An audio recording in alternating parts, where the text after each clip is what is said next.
So hello everybody, this has been requested quite a lot, creating a C++ tutorial. So anyways, without any further ado, let's begin.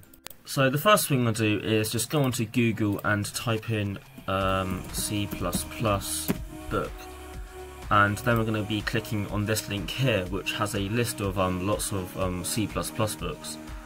So if you're a beginner, then you're going to want to get the C++ primer, or the programming principles and practice using C++. If you have some previous experience, you're going to be wanting to get a tour of C++ or accelerated C++. If you just want to be learning the best practices, then you're going to be getting effective C++, effective modern C++, I've got that book, it's really good, and effective STL. If you're intermediate at programming, I mean, if you already know a little bit of C++ and you just want to extend your knowledge a bit, then you can be getting more effective C++, exceptional C++, more exceptional C++, exceptional C++ style, C++ coding standards, and C++ templates, the complete guide.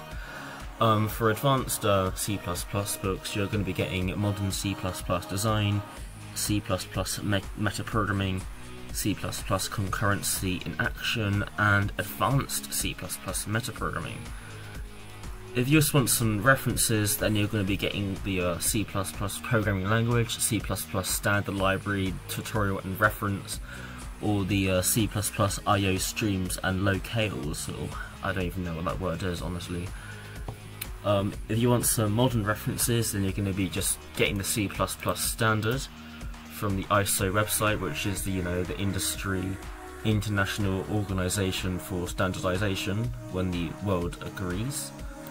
Yeah,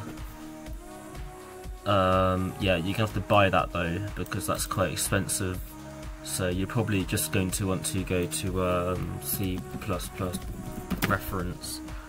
Yeah, and there you go, that's my C++ tutorial. Hope you enjoyed it. So anyway, thank you for watching, and later, alligators.